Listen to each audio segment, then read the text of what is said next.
Apa saja tabir dalam aset-aset dari AKBP Hairudin tersebut? Kami akan menjelaskan satu persatu. Di antaranya adalah apa? Rumah mewah yang sangat-sangat luar biasa menurut kita sebagai pamen, memiliki rumah yang sangat luar biasa. Terus apalagi asetnya?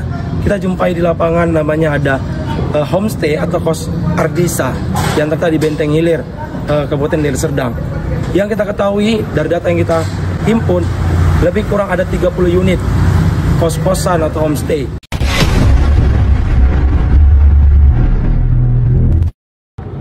Assalamualaikum warahmatullahi wabarakatuh. Selamat sore, salam sejahtera untuk kita semua. Indonesia hari ini sedang dihebohkan dengan adanya dugaan tindak pidana penganiayaan anak pejabat Polri, dalam hal ini pamen perwira menengah yang diketahui bertugas di Polda Sumut. Dalam hal ini AKBP Hairudin Hasibuan. Oleh karena itu, kami dari LBH Medan sebagai lembaga yang konsen terhadap penegakan hukum dan hak asasi manusia dengan ini menyatakan sikap untuk mendukung Kapolda Sumut dalam hal mengungkap tabir dugaan tindak pidana tersebut. Diketahui 2 hari yang lalu bahwasanya viral video dugaan penganiayaan anak dari AKBP tersebut menganiaya korban ataupun anak, dalam hal ini namanya Ken Admiral. Tidak cukup dari adanya dugaan tindak pidana tersebut. Setelah ditelusuri oleh LBH Medan melakukan pemantauan lapangan investigasi, ternyata ada problem-problem lain dalam dugaan tindak pidana tersebut. Yang awalnya sangat miris kita melihatnya adalah ayah dari pelaku tadi ini yang merupakan pamen, dalam hal ini berpangkat AKBP, secara spontan dan sengaja kita melihat diduga dia membiarkan anaknya melakukan dugaan tindak pidana penganiayaan itu. Bahkan ada seorang anak yang ingin meraih malah dihalang-halangi. Hal ini sangat miris dan jelas-jelas mencoreng citra Polri. Padahal Kapolri Jenderal Listio Sigit sedang gencar-gencarnya dalam hal ini memperbaiki institusi Polri. Institusi Polri sedang dalam guncangan besar, bahkan dalam keterpurukan. Pasca kasus Freddy Sambo, Teddy Minahasa, dan hari ini ada kasus AKBP Hairudin. LBH Medan tidak hanya beranjak melihat dari dugaan tindak pidana penganiayaan tersebut. Ternyata dalam investigasi fakta di lapangan banyak kejanggalan lain atau tindak pidana lain. Diduga AKBP Hairudin ini diindikasikan dugaan tindak pidana pencucian uang. Hal ini sudah beredar di publik dan PPATK juga per 1 hari yang lalu telah memblokir rekening dari AKBP Hairudin dan anaknya. Kita ketahui pemblokiran itu diduga adanya transaksi yang mencurigakan.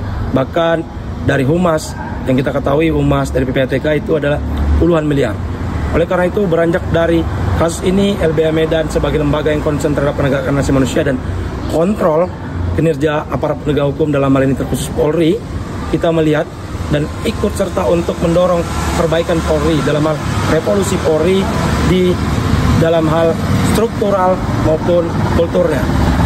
Setelah kita mendalami melalui investigasi lapangan, fakta, saksi-saksi dan kita mintai keterangannya, bahwasanya dugaan indikasi tindak pidana pencucian uang itu menguat, dan kita melihat ke lapangan.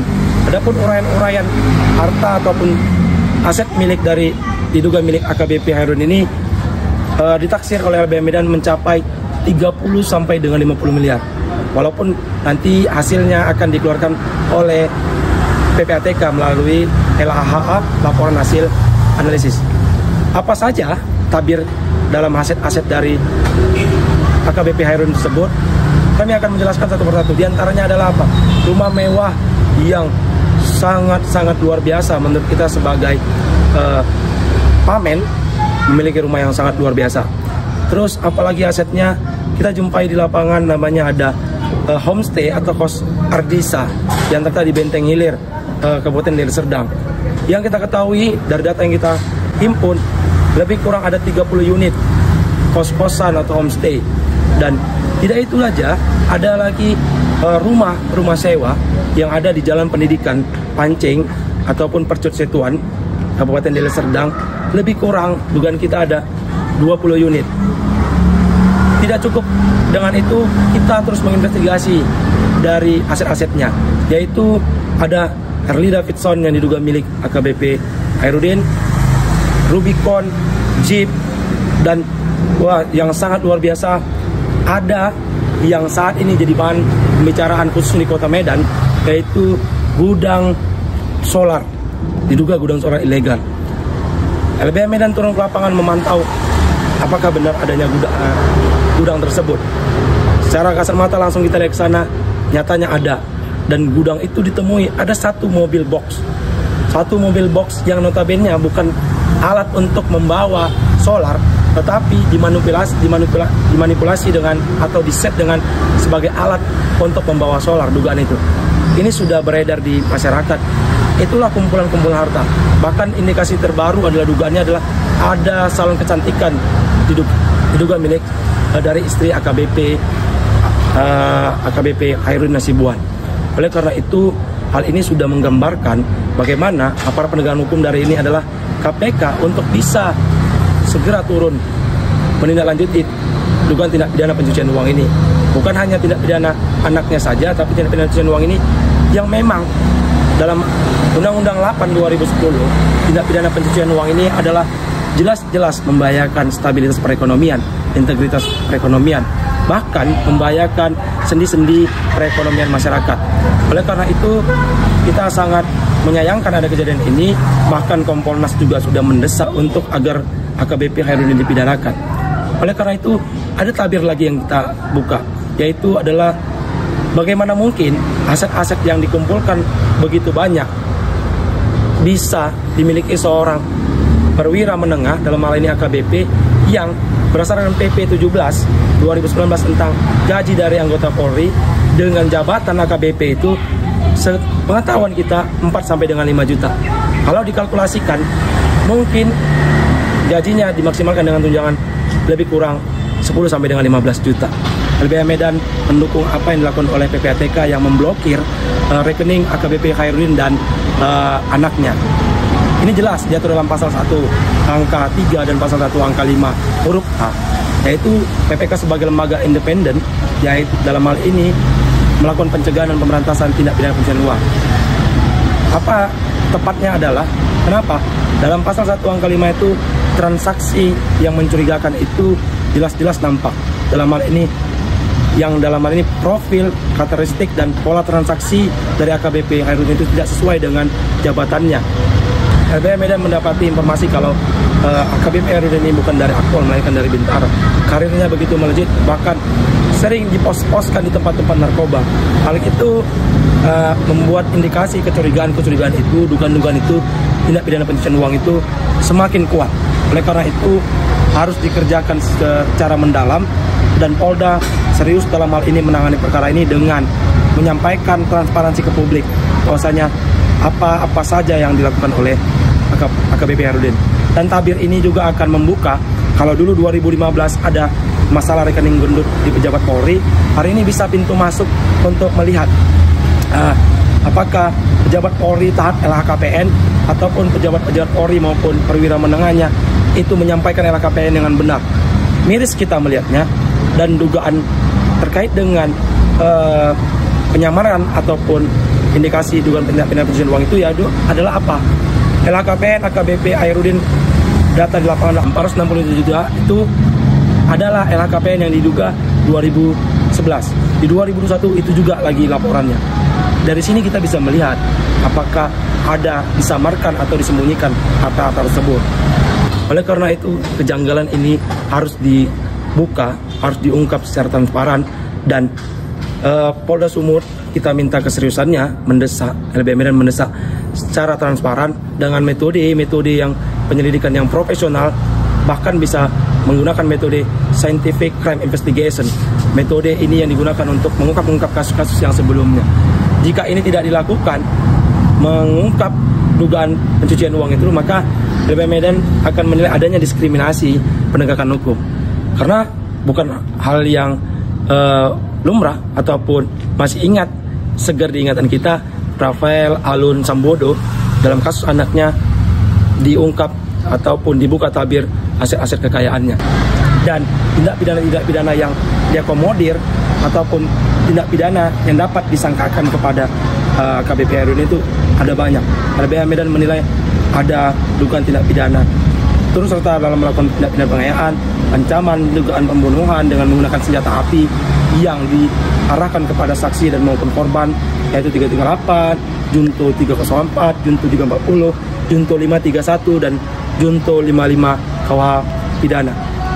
Jadi ini sudah komplit, sudah full, tidak ada lagi keraguan dari Polda Sumut untuk membuka ini secara terang dan secara profesional agar perbaikan Polri lebih baik. Oleh karena itu, ini momentum yang bagus bagi KPK untuk bentuk keseriusannya ataupun aparat penegak hukum lain yang mengetahui ataupun melihat jelas-jelas fakta apa yang diduga dilakukan oleh AKBP Hairudin ini. Untuk keseriusan bagaimana penegakan hukum di Polda Sumut, Sumatera Utara ini berjalan. Oleh karena itu, sikap LBH Medan tegas sebagai lembaga yang konsen terhadap penegakan hukum dan hak asasi manusia. Dalam hal ini mendesak KPK untuk turun langsung, mendesak PPATK untuk bekerja lebih cepat dan membawa AKBP ini ke ranah pidana dan pastinya dengan memecat beliau dengan cara tidak hormat atau PTDH. Karena apa? Ini sudah merusak dan mencoreng nama institusi Polri. Kita sangat mendukung bagaimana Kapolri dalam hal ini sedang gencar-gencarnya untuk melakukan perbaikan institusi Polri. Jadi oleh karena itu perbuatan hari ini sangat mencoreng Polri dan harus segera diberantas. Dan ini membuka tabir bagaimana revolusi di tubuh Polri dalam hal ini struktur dan revolusi kultur yang notabene-nya apakah ini masih berjalan di institusi Polri di daerah. Itu yang mau disampaikan oleh LBH Medan. Oleh karena itu juga LBH Medan juga mendesak Komnas HAM, LPSK turun dan mengawal kasus ini. Bagaimana memberikan perlindungan kepada korban, saksi dan seterusnya. Komnas HAM juga mengawal ini dan agar kasus ini terang benderang dan nantinya tidak ada lagi pencorengan-pencorengan di tubuh Polri. Polri harus kuat dan begitu. Karena apa? Kami meyakini masih ada anggota Polri yang baik, masih banyak. Jangan sampai gara-gara kasus ini mencoreng institusi Polri lainnya.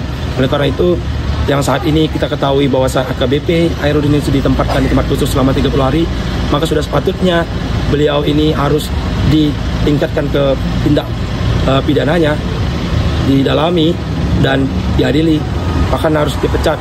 Karena ini apa? Ini jelas-jelas bertentangan dengan kemanusiaan, melanggar asasi manusia, membiarkan sebagai aparat penegak hukum membiarkan anaknya melakukan tindak pidana di depan orang banyak. Ini jelas-jelas kemanusiaannya dipertanyakan.